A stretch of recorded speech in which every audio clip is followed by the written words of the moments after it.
The brain is an amazing and complex organ.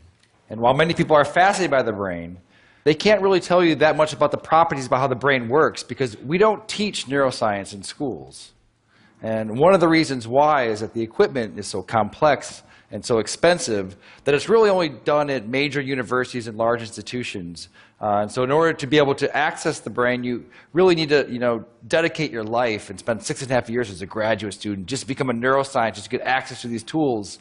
And that's a shame because 1 out of 5 of us, that's 20% of the entire world, will have a neurological disorder. And there are 0 cures for these diseases. And so it seems that what we should be doing is sort of reaching back earlier in the education process and sort of teaching students about neuroscience, and so that in the future they may be thinking about possibly becoming a brain scientist. And so when I was a graduate student, my lab mate Tim Marzullo and myself decided that, what if we took this complex equipment that we have for studying the brain and made it simple enough and affordable enough that anyone, an amateur or a high school student, could learn and actually participate in the discovery of neuroscience. And so we did just that. A few years ago, we started a company called Backyard Brains, and we make DIY neuroscience equipment. And I brought some here tonight, and I want to do some demonstrations. You guys want to see some? All right. All right, so I need a volunteer. So right before, what is your name? All right, Sam. I'm going to record from your brain. Have you had this before? No. Okay. All right. I need you to stick out your arm for science. Roll up your sleeve a bit. All right. And so what I'm going to do, I'm putting electrodes on your arm, and you're probably wondering, I just said I'm going to record from your brain. What am I doing with your arm? You have about 80 billion neurons inside your brain right now. They're sending electrical messages back and forth and chemical messages. But some of your neurons right here in your motor cortex are going to send messages down when you move your arm like this. It's going to go down across your corpus callosum, down onto your spinal cord, your lower motor neuron, out to your muscles here. And that is electrical discharge. It's going to be picked up by these electrodes right here. And we're going to be able to listen to exactly what your brain is going to be doing. So I'm going to turn this on for a second. Have you ever heard what your brain sounds like?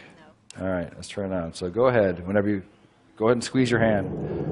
All right, so what you're listening to, so this is your motor units that are happening right here. Okay, so let's take a look at it as well. So I'm going to stand over here,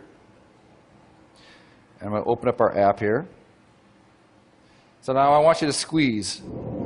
Yeah, so right here, these are the motor units that are happening from her spinal cord out to her muscle right here. And as she's doing it, you're seeing the electrical activity that's happening here. We can even click here and try to see one of them. So keep doing it really, really hard. Yeah, so now we've paused on one motor action potential that's happening right now inside of your brain. Okay. Do you guys want to see some more? All right. That's interesting, but let's get it better. Okay. I need one more volunteer. Okay. What is your name, sir? Miguel, all right. You're going to stand right here. So Miguel, when you're moving your arm like this, your brain is sending a signal down to your muscles right here. I want you to move your arm as well. All right, so your brain is going to send a signal down to your muscles. And so it turns out that there is a nerve that's right here that runs up here that innervates these 3 fingers. And it's close enough to the skin that we might be able to stimulate that. So that we can do is copy your brain signal that's going out to your hand and inject it into your hand so that your hand will move when your brain tells your hand to move. And so in a sense, she will take away your free will, and you will no longer have any control over this hand, okay? You with me? All right, so I just need to hook you up. All right, so I'm going to find your ulnar nerve, which is probably right around here. You don't know what you're signing up for when you come up and... So now I'm going to move away, and I'm going to plug it into our human-to-human interface over here. Okay, so Sam wants you to squeeze your hand again. All right, do it again. All right, perfect. So now I'm going to hook you up over here so that you get the stimulus. It's going to feel a little bit weird at first. This is going to feel like a, when you lose your free will and someone else becomes your agent, it does feel a bit strange. So I want you to relax your hand. All right, and Sam, you're with me? All right, so you're going to squeeze. I'm not going to turn it on yet, so go ahead and give it a squeeze. All right. So now, are you ready, Miguel? Ready as I'll ever be. Okay, so I've turned it on. So go ahead and turn your hand. Do you feel that a little bit? No. Okay, do it again. Oh, a little bit. A little bit. Okay, so relax. No, hit it again. Okay. Oh, perfect, perfect. All right, so relax. Do it again. All right, so now... All right, so right now, your brain is controlling your arm, and it's also controlling his arm. So go ahead and just do it one more time. All right, so that's perfect. So now, what would happen if I took over my control of your hand? And so just relax your hand. What happens? Ah, nothing. Why not?